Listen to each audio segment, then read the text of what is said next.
Magandang araw mga kidus. Welcome na naman kayo sa panibagong vlog natin sa araw na ito. At syempre pa, gagawa na naman tayo ng mga Tagalog English tutorial. Tulad na makikita natin dito sa video muli natin, no? Ito ay tungkol naman sa mga prutas na ating nakikita, no? Pero yung iba ay rare na makita, yung iba naman ay familiar tayo. So dito may lima tayong may apat na prutas at ito naman ay so parang bilong siya sa mga root crops.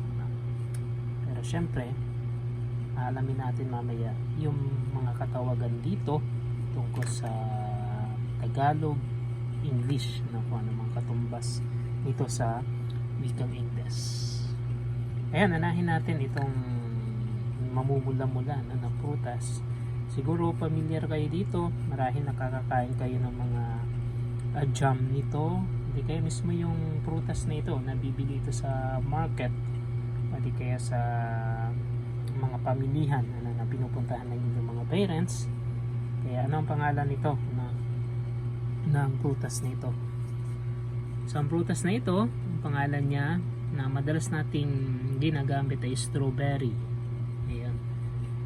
So tulad ng lagi nating binabanggit, dahil nga ito yung nakasanayan na natin at pamilyar na pangalan sa prutas na ito at doon sa iba pang mga prutas, mga pagkain, mga gulay, talagang nagagamit natin yung mga wikang Ingles, at nakakalimutan na natin yung mga Tagalog nito ang mga pangalan nito in local. So ano ba ang pangalan nito ng prutas na ito sa Tagalog? So ang pangalan nito sa Tagalog ay presas. Yan, medyo hindi na natin talaga ginagamit, So, yun ay karagdagang kaalaman lamang, Sa Tagalog ito ay presas. So, pwede nyo gamitin ito, pero mas maganda, At mas kilala kasi kung tatawagin natin siyang strawberry. Ngayon, dito tayo sa ikalawa. Tulad ng yung unang kinuha natin. So, ito ay peanut, sa Ingles. At sa Tagalog naman, ang katumbas nito ay mani. So, lagi tayo nakakakain nito. Nilaga, mayroong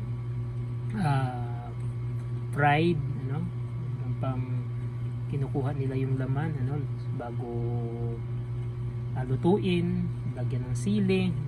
So, maraming nabubuo, uri ng pagluluto, kung paano natin kainin yung mani o yung peanut. So marahil nakakain na kayo ng mga iba't ibang luto dito, o di kaya yung paglaga lamang dito, o di kaya hilaw. So mahusay siya, mahusay o masustansya pala, na uri ng pagkain. Ito naman dito sa Pilipinas, tinatawag na rin siya nating kiwi, so sa English ay kiwi pa din, so walang pinagbago sa kanyang pangalan. So kiwi. Ngayon, itong sunod, ika-apat, ito mas mayroon din sa ibang mga country o mga ibang mga bansa. Pero dito sa Pilipinas, sa tropical area, napakarami nito sa atin. So ano ito? Ito ay papaya. So sa Tagalog, papaya din. Sa English, papaya din. So walang masyadong mga pinagbago. Maliban lamang doon sa mga lugar na kung saan kayo nakatira o sa iba't ibang lugar dito sa Pilipinas, may iba't iba pang mga katawagan yan. Halimbawa dito sa Bisaya, Bisaya na tawag kapayas. Iba nga ay may mga katawagan papaw, pawpaw, o mga ganyan. So, pero mas kilala natin siya sa papaya. Kaya hindi na natin pahirapan yung ating sarili. So, pwede nyo i-comment kung anong lugar kayo. Ngayon, dito sa baba, pwede nyo i-comment, para malaman din namin kung sa lugar ninyo anong katawagan dito sa papaya.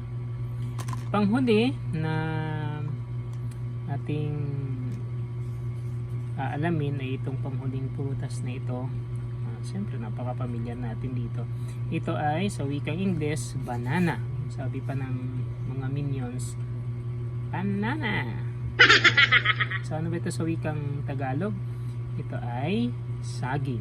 So hindi natin kailangan masyadong pagtalunan kasi napaka-pamilyar ng prutas na ito.